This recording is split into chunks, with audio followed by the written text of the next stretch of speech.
Job Radio présente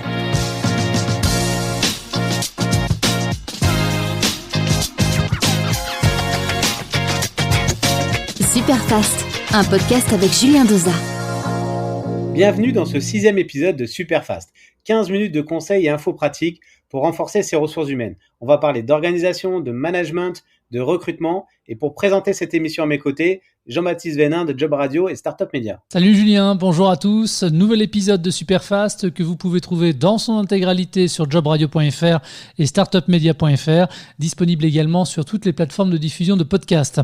Alors après avoir évoqué l'accompagnement, le mentorat du CEO, cette fois Julien, on va s'intéresser aux ressources humaines. Jean-Baptiste, la crise a profondément accéléré l'importance d'une organisation humaine, d'un management proactif et d'un recrutement basé sur les soft skills. Alors confiance en soi, gestion du stress, agilité, réactivité, qualité relationnelle, enthousiasme, remise en question. Si le savoir-faire reste évidemment une priorité, le savoir-être est incontournable pour la réussite d'un projet. Julien, pour ce 6e épisode de Superfast, tu as décidé de recevoir Olivier Ganivet, CEO de Getit et de Ton Direct, et David Bernard, CEO d'Assess First. Alors, Getit, c'est une marketplace intra-réseau pour les enseignes à réseau, et Ton Direct, c'est un courtier en imprimerie de 10 collaborateurs basés en Bretagne. Bonjour Olivier.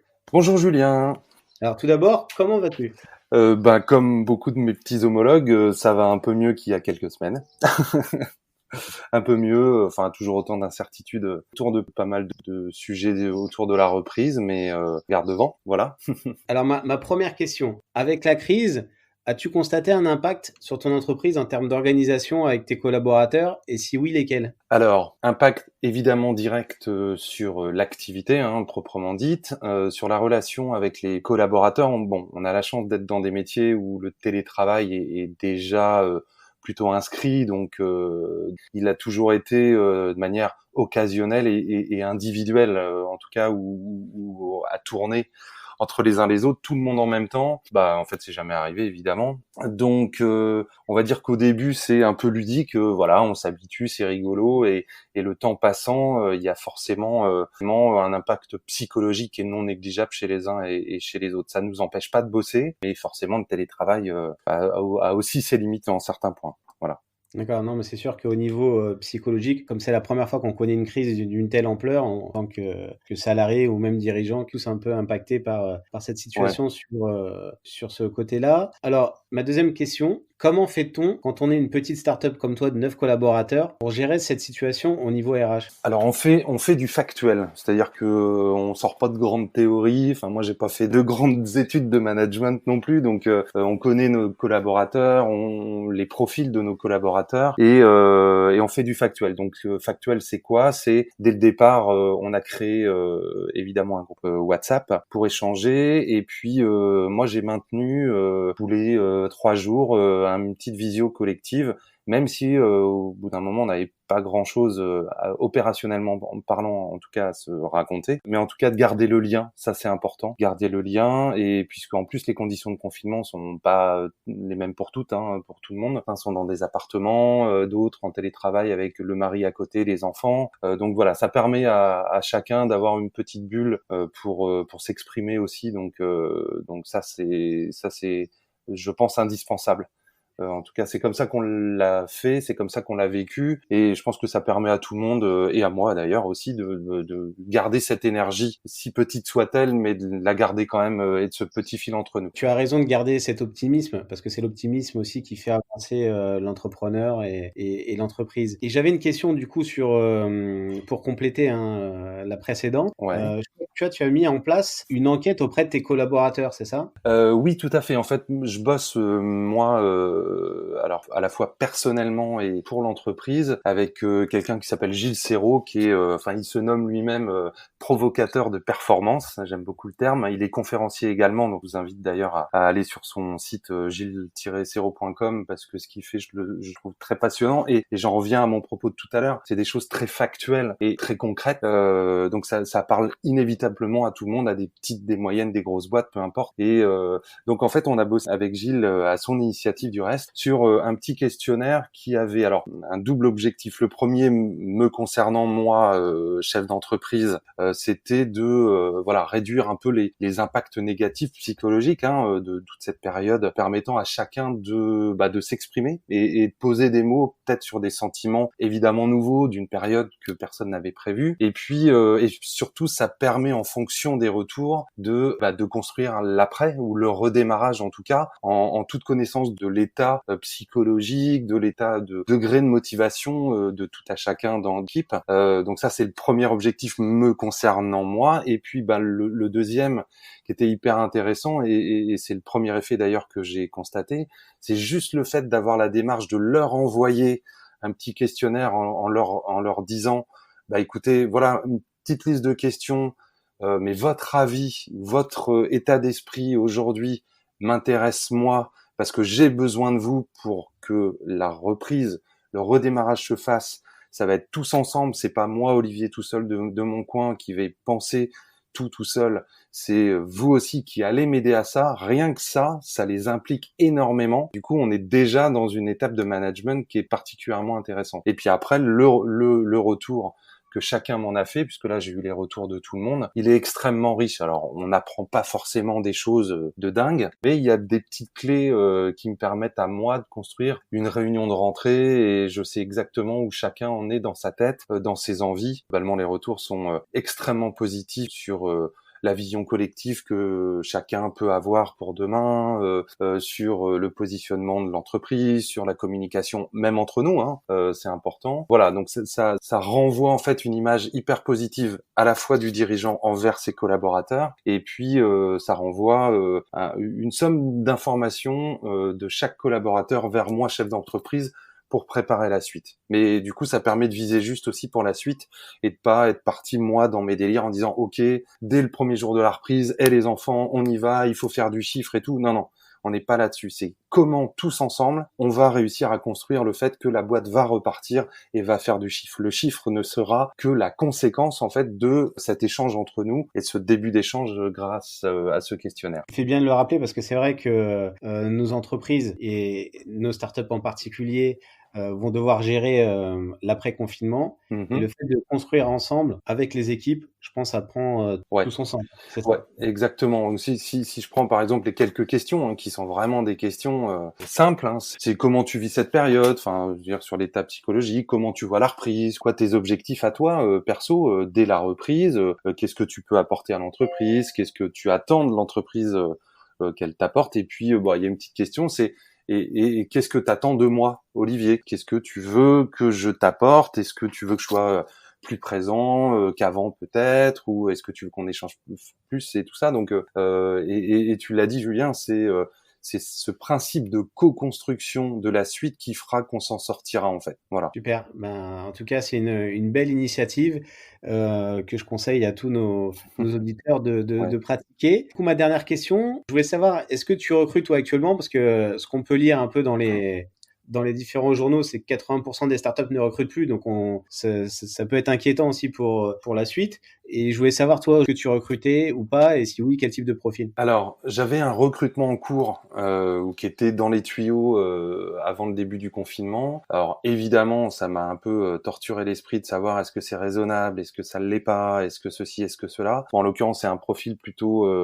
gestion de clientèle, commerce, accompagnement des chefs de projet chez moi. Et puis en fait, au regard d'ailleurs des différentes infos, puisque l'équipe était au courant que ce recrutement était dans les tuyaux, c'est aussi le retour du questionnaire qui m'a fait ne pas me poser la question et de valider ce recrutement. Voilà, c'est que chacun a exprimé aussi le fait que peut-être dans notre organisation, aujourd'hui le commerce c'est moi qui le gère par exemple, au sein de la boîte, plusieurs m'ont fait le retour qu'il y avait peut-être un maillon manquant entre moi au développement commercial et puis avec toutes les autres missions que j'ai à gérer au quotidien, et eux dans la gestion de projet en fait. Donc oui, j'ai confirmé ce recrutement-là.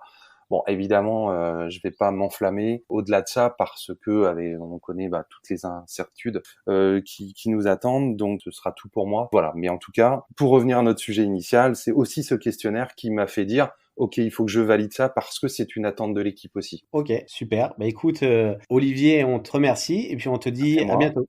Eh ben, merci Julien et à très bientôt également.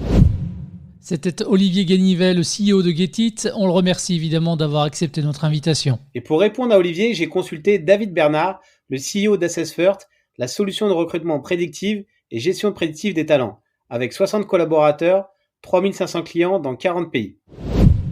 Bonjour Julien. Première question à te poser, quel a été l'impact du Covid pour ta boîte ? Alors, l'impact, nous, on l'a vu à plusieurs niveaux, mais principalement, en gros, ça a été un gros coup de frein sur la croissance, sur les ventes, bien évidemment.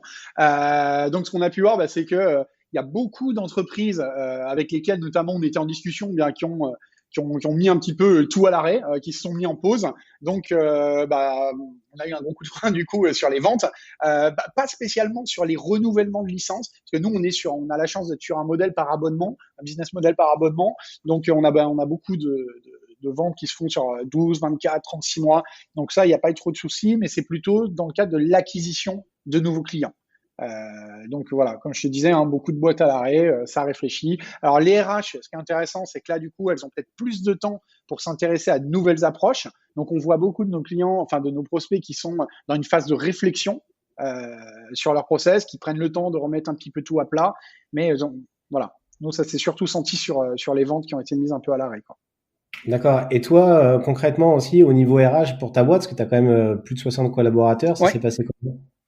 Alors, en fait, si tu veux, ce qui est rigolo, c'est que c'était une semaine avant l'annonce du confinement. Nous, ce qu'on avait décidé, c'était de mettre toute la boîte déjà en remote, parce qu'on sentait que ça allait venir, donc un peu à titre d'expérimentation. On s'est dit, voilà, le jeudi et le vendredi, on se met en remote, on met tout le monde en remote, et on fera le point lundi. Le week-end, on a l'annonce présidentielle, donc on comprend que ça arrive, et tout naturellement, on a continué, quoi. Après, chacun bosse depuis chez lui. Si tu veux, l'une des chances qu'on a, c'est que nous, on était déjà habitués à travailler un petit peu comme ça. Alors bon, c'est pas tout le monde dans la boîte, mais on avait quelques-uns des collaboratrices qui étaient déjà même en full remote. On en avait pas mal qui prenaient 1, 2, voire 3 journées par semaine de temps en temps. Donc on était quand même assez préparés. Qu'est-ce que tu pourrais dire du coup à des startups qui font face aujourd'hui à la crise sur ces questions des ressources humaines ? Le conseil que je leur donnerais, il y en a deux. Le premier, c'est de bien organiser le travail des uns et des autres. Il y a certaines entreprises qui sont très à cheval justement sur la gestion par objectif, la définition des OKR, les objectifs key results. D'autres qui le sont beaucoup moins. Ce qu'il faut savoir, c'est que quand tu travailles à distance, ça devient hyper important. Tu peux pas te retrouver avec des collaborateurs à un moment donné qui se demandent ce qu'ils ont à faire, qui savent pas vraiment ce qui est attendu d'eux. Donc, bien définir, si ça n'a pas été fait avant, en profiter peut-être pour refaire une définition hyper précise sur les objectifs de chacun, que chacun sache ce qu'il a à faire. Le deuxième point, c'est plutôt d'un point de vue managérial, faire très attention à tout ce qui a trait à la communication, au management, c'est-à-dire que le management, il a vraiment un rôle clé, c'est de maintenir le lien avec les équipes, faire des points réguliers, s'assurer également que tout le monde va bien, parce que le remote, il y a des personnes qui sont très à l'aise avec ça, d'autres beaucoup moins. Donc, c'est vraiment pas oublier de faire du lien, faire des petits check-in de temps en temps, s'assurer que tout se passe bien pour les uns et les autres. Je te parle de ça notamment parce que nous, on a beaucoup travaillé sur cette question du remote et comme on est spécialiste de la prédiction au travail, de la prédiction des comportements au travail, on a étudié notamment qu'est-ce qui fait qu'une personne va avoir plus ou moins de facilité à travailler justement à distance.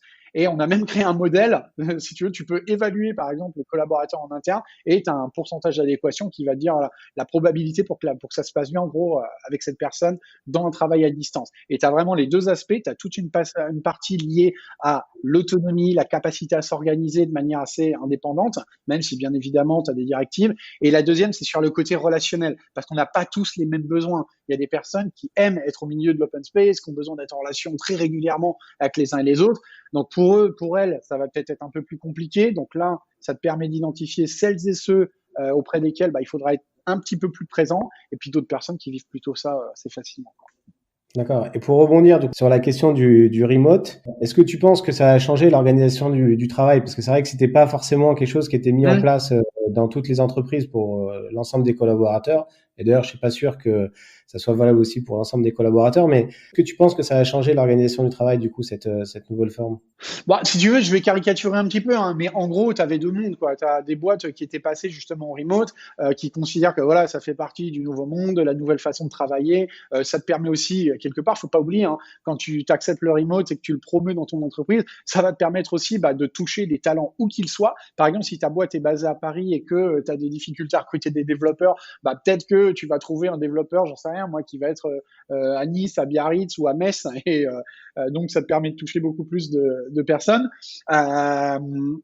Et puis, tu avais les entreprises en fait qui hésitaient, voire qui étaient à recourir au remote, voire qui étaient très méfiantes par rapport à ça.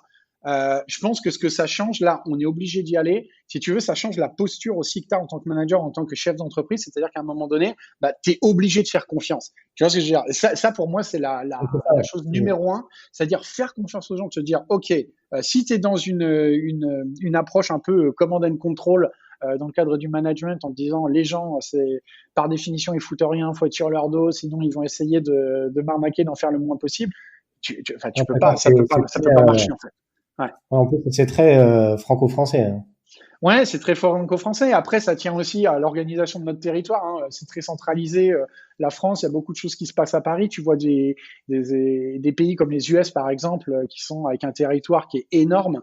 Tu as énormément, plus le coût du travail, par exemple, que tu peux avoir de chaque côté des côtes, hein, que ce soit dans la Silicon Valley ou à New York, par exemple, ça coûte tellement cher que tu es obligé à un moment donné, il y a de plus en plus de boîtes qui recrutent des personnes dans d'autres villes des États-Unis. Donc, ils ont cette tradition de travailler beaucoup plus à distance que nous, clairement. Et comment tu imagines le futur après le confinement? Comment j'imagine le futur? Si tu veux, moi, je pense que ce qui va se passer, en gros, c'est que il va y avoir un recours, à mon avis, qui va être de plus en plus récurrent à ce remote. Il y a beaucoup de gens qui ont fait l'expérience de pouvoir justement travailler à distance. Tu te rends compte que c'est beaucoup plus agréable. T'as pas besoin forcément de te taper 1 heure aller, 1 heure retour le matin pour aller au boulot, peut-être parfois plus dans certains cas. Tu peux t'organiser un peu comme tu veux. T'es pas forcément interrompu non plus toutes les 5 minutes quand tu es en train de travailler. Après, ça va nécessiter quand même de faire certains ajustements. Comme je te disais déjà, c'est un retournement du mindset, hein, c'est-à-dire accepter de faire confiance aux uns et aux autres.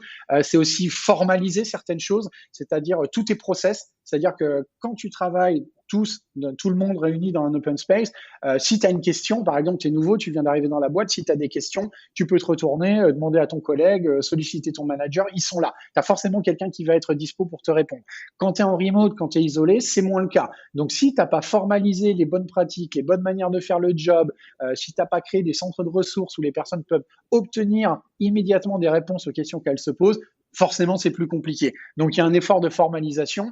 Et puis après, ça nécessite aussi le remote une certaine rigueur quand même. C'est-à-dire que, ne serait-ce que dans la gestion, par exemple, des réunions, de la même façon, tu fais une réunion dans une boîte où tout le monde est présent physiquement.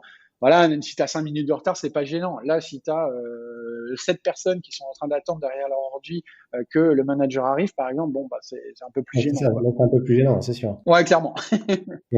Du coup, si on pose la question du bonheur et de la relation au travail, on le verra sûrement lors de l'après-confinement. Oui. Comment tu appréhendes la question pour ta boîte et quels conseils tu pourrais donner à nos auditeurs? Si tu veux, c'est assez clair.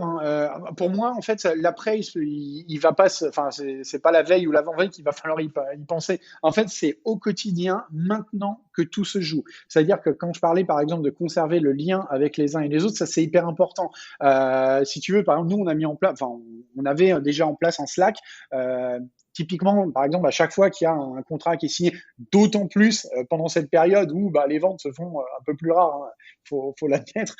Quand tu as des succès, par exemple, d'entreprise, nous, on a des channels, donc c'est par exemple, un qui s'appelle Hunting Board, où chaque fois qu'il y a une signature, le sales, il va poster le logo du client, il va expliquer un petit peu le projet, mais en 2 mots, tu vois. Et en fait, tout le monde, toute la boîte va pouvoir voir que, non, c'est pas complètement à l'arrêt. Après, les gens vont pouvoir liker, mettre un commentaire, des choses comme ça. Donc ça va permettre de continuer à célébrer les succès.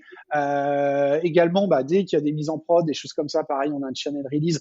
Enfin, c'est continuer à créer une communauté, une vie en communauté dans la boîte. On a également, de manière peut-être plus informelle, créé des apéros en ligne. Tu sais, on se met sur Zoom, chacun sort une bière. Ça a l'air de rien. Tu peux te dire, ouais, les gars, ils sont là, chacun avec leur verre à 300 km l'un de l'autre, les uns des autres. Mais en fait, non, c'est ultra important. C'est-à-dire que ça permet de conserver ce lien, d'être pas simplement sur la sphère boulot entre guillemets, mais aussi d'avoir ce lien un peu plus intime, un peu plus émotionnel, qu'il est quand même beaucoup plus facile d'avoir, faut pas se mentir, quand les gens sont dans la même pièce, quoi. Ouais. Donc du coup, oui, ça permet il faut mettre en place ce genre de choses. Ouais. C'est sûr. Et du coup, une de mes dernières questions, au niveau du recrutement, ouais. Aujourd'hui, que ça soit toi ou tes clients, vous recrutez encore ou pas? Là aussi, en fait, il y a deux approches, si tu veux. On voit certaines entreprises qui ont tout mis à l'arrêt. Alors après, il y en a certaines qui... Tout dépend la phase du développement à laquelle tu en es pour ta boîte. C'est-à-dire que si tu étais en recherche de financement pour faire un bridge, pour continuer à survivre, par exemple, que tu n'étais pas rentable, ouais, concrètement, ça va être beaucoup plus compliqué, quoi. Je comprends, tu vois, tu te mets un peu dans un tunnel. Après, nous, on continue de recruter. On a encore une quinzaine, une vingtaine même de postes ouverts pour différents types de fonctions. En fait, ce qu'il faut se dire, c'est que c'est maintenant qu'il faut mettre, pour moi, c'est maintenant qu'il faut mettre un coup d'accélérateur. Il faut pas oublier aussi que c'est triste, mais il va y avoir des défaillances d'entreprise. Il y a des profils très talentueux qui sont dans des boîtes en ce moment qui, pour certaines, sont en très bonne santé, d'autres un petit peu moins. Il va y avoir beaucoup de monde, je pense, qui va être sur le marché. C'est maintenant qu'il faut continuer à communiquer, d'une part, auprès des candidats potentiels. Donc, par exemple, nous, on fait beaucoup de com sur les réseaux sociaux, sur LinkedIn, sur Instagram, sur Facebook. On a même lancé un challenge, par exemple, qui s'appelle Confined Unicorns, donc la licorne confinée, parce que voilà, notre logo, c'est une licorne. Voilà. Et où, par exemple, on invite nos collaborateurs à se prendre en photo, à mettre leur pourcentage d'adéquation justement par rapport à ce modèle prédictif de remote worker et à expliquer un peu comment ils vivent le truc. On a pas mal d'engagement sur ces publications. On a des candidats justement qui reviennent vers nous en disant putain c'est pas mal, c'était rigolo votre truc. On fait beaucoup de webinars aussi. On a fait des webinars à destination des RH. Des webinars également plus à destination des candidats, leur donnant des conseils pour leur permettre de mieux vivre le remote au quotidien. Donc, si tu veux, c'est maintenant qu'il faut chouchouter ses candidats, ses clients, ses prospects, et surtout, pas attendre d'être à la sortie du tunnel pour se réveiller et se dire, tu sais, un peu groggy, se dire, bam, bam, j'ai l'impression d'avoir vécu un mauvais moment, de m'être fait malmener, et qu'est-ce qu'on va faire maintenant? Non, vraiment, c'est maintenant que l'après se construit, et même par exemple dans le développement de nouvelles fonctionnalités, tu vois, sur tes produits, des choses comme ça, pas hésiter peut-être à retoucher un petit peu la roadmap. L'idée, c'est pas de changer de cap complètement, de casser ta roadmap. Par exemple, si tu veux, nous, on a des fonctionnalités qui sont très orientées recruteurs, d'autres très, très orientées candidats. Là, on voit concrètement, à très court terme, on sait qu'il va y avoir moins de ventes. On se concentre peut-être plus sur les services gratuits qu'on peut apporter aux candidats, encore une fois, pour créer ce sens de la communauté, renforcer cette marque employeur, renforcer cet engagement auprès des candidats. C'est ça, et on ne rappellera jamais assez, l'anticipation, c'est vraiment la clé de la réussite. C'est la clé de la réussite. Si tu veux, quand tu regardes les crises précédentes, ça se passe toujours, il y a un pattern, ça se passe toujours de la même manière. Au début, tu arrives, tu vois la crise, tu dis, tu as les gens au départ qui y croient pas, après tu la prends de plein fouet, tu es effrayé, ça peut te déprimer, après tu as ceux qui s'accrochent, qui vont, comme je te dis, qui sont dans le tunnel. Et puis, tu en as d'autres qui prennent un peu de recul, qui disent, bon, alors, comment je peux transformer ça en opportunité? Même si c'est pas évident à première vue. Et généralement, c'est celles et ceux qui s'en sortent le mieux une fois que l'orage est passé, clairement. Parce que si tu as tes concurrents qui ont mis un gros coup de frein, surtout sur la recherche innovation, sur le développement, sur les recrutements, sur la communication, sur le marketing, et que toi, tu en as profité pour mettre le coup d'accélération, il n'y a pas de secret, en fait. Ok, super. Je te remercie, David. Avec plaisir. Voilà, et puis je te dis à bientôt, et puis j'encourage tous nos auditeurs à aller sur Assets First ou quoi, on peut te retrouver sur LinkedIn, c'est ça aussi, si on veut postuler chez toi? Voilà, en fait, donc le site internet c'est www.assessfirst.com, et puis on peut également nous retrouver sur LinkedIn, donc on a une page, on publie pas mal de choses, pas mal de conseils, on a un compte sur Instagram, pareil, @assessfirst, et Twitter, assessfirst, Facebook, assessfirst. Voilà, on essaye d'être un peu partout en ce moment. Voilà. Super. Bon, je te remercie, David, et puis je te dis à bientôt. Merci Julien. Merci à David Bernard d'avoir répondu à l'invitation de Superfast. Julien, pour conclure ce 6e épisode sur le thème des soft skills, quels conseils pourrais-tu nous donner, en tout cas délivrer en direction des dirigeants de start-up ? Alors, n'attendez plus d'avoir un besoin, anticipez, bien organiser votre travail, chacun doit savoir ce qu'il doit faire, continuez à créer votre communauté, célébrez les victoires et conservez les liens. Surtout, faites confiance à vos collaborateurs et construisez le retour du confinement avec vos équipes. Merci Julien pour ces conseils de bon sens. Merci également à tous nos invités sur chacun de nos épisodes et évidemment de votre fidélité à Superfast. Un petit dernier mot, Julien ? Ouais, je tenais à remercier nos partenaires, le Mouji et l'IME. Eh bien, c'est passé. Merci à eux. À très vite sur jobradio.fr et startupmedia.fr. Tous les épisodes de Superfast sont à écouter sur jobradio.fr en téléchargeant l'appli Job Radio et sur toutes les plateformes d'écoute de podcast.